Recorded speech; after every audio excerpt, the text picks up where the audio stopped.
Az emberiséget mindig foglalkoztatta a szabadság kérdése. A hétköznapi használhatóság érdekében szűkítsük le a kört, így jobban megérthető a szabad ember definíciója is. Ahogy mindenkit, így egész életemben engem is végigkísért a szabadság gondolata.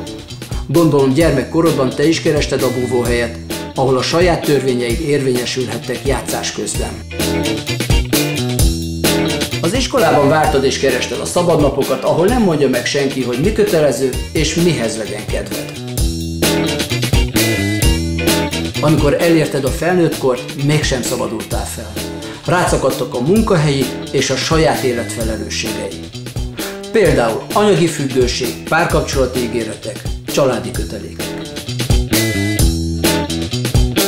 Ki is az a szabad ember? Az, aki független a saját szabadságától is. Ez ellentmondásnak tűnik, pedig éppen ebben van a te megoldásod is. Eddigi több évtizedes munkám során a legnagyobb akadály az idő volt. Az az idő volt kevés, amit együtt tölthettem a tanítványaimmal. 98-ban hoztam létre az első csapatot, akik számára a tréningeken és az előadásokon kívül is foglalkozásokat tartottam. A foglalkozások fő célja a szabadság témakörének a feltárása volt. 2006-ban állt össze az a kép, amely alapja lett az ezt követő oktatási technológiái megjelenésének.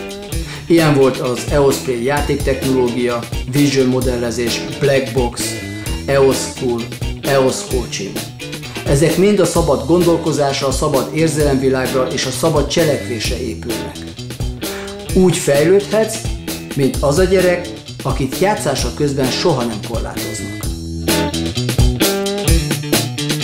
2012-ben dolgoztam ki a modellezésen és játszáson alapuló fejlődési rendszert, az EOS School-t. Bár vállalati célok és körülmények között született meg, mindig is a célok és feladatok mögött álló ember fejlesztéséről szólt. Az expert operátor rendszer egy olyan lehetőség mindenki számára, amelyet ha hozzátesz a saját életéhez, a saját tehetségéhez, a saját munkájához, akkor a tehetségét, a munkáját és az életét minőségileg, nagyságrendileg másképp tudja élni.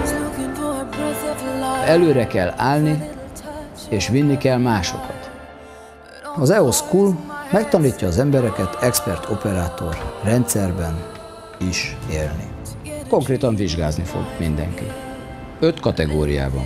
Ez az az 5 szint, ami alapján fel lehet építeni egy embert, hogy önállóan sikeres legyen az életben. Szintén 2012-ben kezdtem felépíteni az EOS Play csapatot. Speciálisan művészeti környezetből válogattam fiatalokat. Több mint a fele professzionális táncosokból állt. Abban az időben a művészeti kifejezés és ezen belül a mozgáson keresztüli modellezés kapott nagy teret a vállalati és a személyi képzéseken. Ezek a fiatalok az iskolákban évekig tanulták a mozgás ABC-jét, hogy profiként a testük ne akadályozza őket a kifejezésben. A táncban lévő alkotói folyamat lett volna számukra a szabadság, de mindenki meglátszott, hogy melyik iskolából jött. Elvesztették az egyéniségüket, és valamely irányzat vagy stílus korlátai közé szorultak. Sajnos az iskola táncosokat nevelt a gyerekekből, és nem szabad művészeket. A 3 éves normafai képzésüknek az első lépése tehát az volt, hogy függetlenek legyenek attól, amit tudnak. Ennek a neheze akkor jön, amikor a saját életedbe kell elhelyezni ezt a szabadságot. Nem mindegy, hogy hogyan gondolkozol most, és akkor, amikor megkapod a lehetőséget. Minél inkább akarod a szabadságot, annál nagyobb ellenállásba ütközöl. Ez azért van, mert a függőséged okait szeretnéd megszüntetni. Másképp kell gondolkozni. Például, ha nincs pénzed, akkor ne ezzel a ténnyel vesződj, hanem tüntesd el ezt a gondolatot és érzést magadból, mert csak lekorlátoz téged. Ne engedd, hogy a gondolataid ellehetetlenítsenek. Időnként szükség van arra, hogy kitisztuljon a fejünk és a lelkünk. Ehhez a legjobb megoldás, ha nem a konkrétumokkal foglalkozol, hanem az állapotodat optimalizálod. Keres valamit, ami számodra új, és fizikailag hat rád. Aki nem akar, nem jön. Itt semmi sem kötelező. A csúszdák kijön!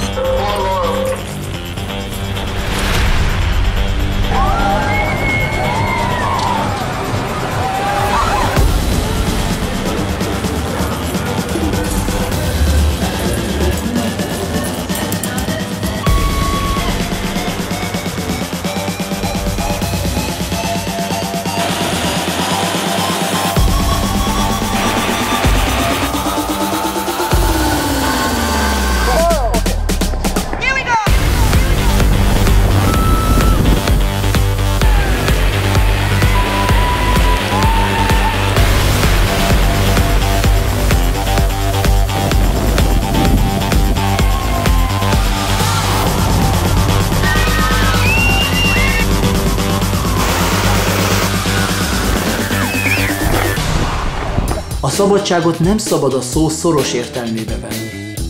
A minket körülvevő univerzum, amelynek részei vagyunk, állandó mozgásban van. Ezért mindent úgy kell értelmezni, hogy mindig figyelembe vesszük a mozgást. Ha szabad szeretnél lenni, a legjobb, amit tanácsolhatok, hogy ne célokban, hanem vágyadban fogalmazz.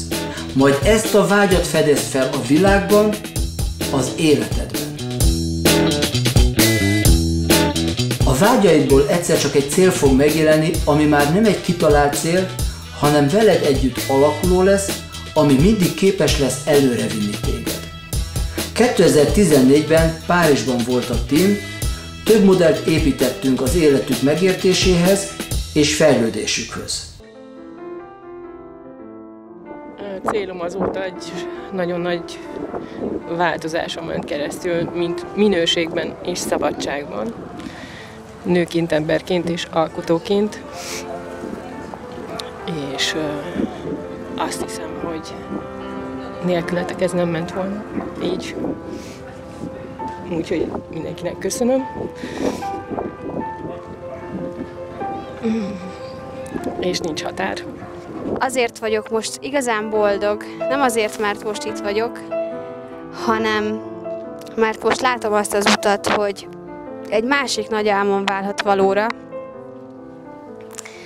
Az pedig az, hogy részese lehetek egy olyan dolognak, egy olyan nagy dolognak, amire mindig is vágytam. Hogy egy olyan dolgot hozzunk létre, ami sikeres és egyedülállóan megállja a világon a helyét. Az életed számodra a legfontosabb és egyben a legbonyolultabb dolog a világon. Ne változtass csupán a szabadság kedvéért. Változtass a vágyaidért, és közben tanulj. Ebben a folyamatban érheted el a szabadságot, amely képesség a boldogságodhoz.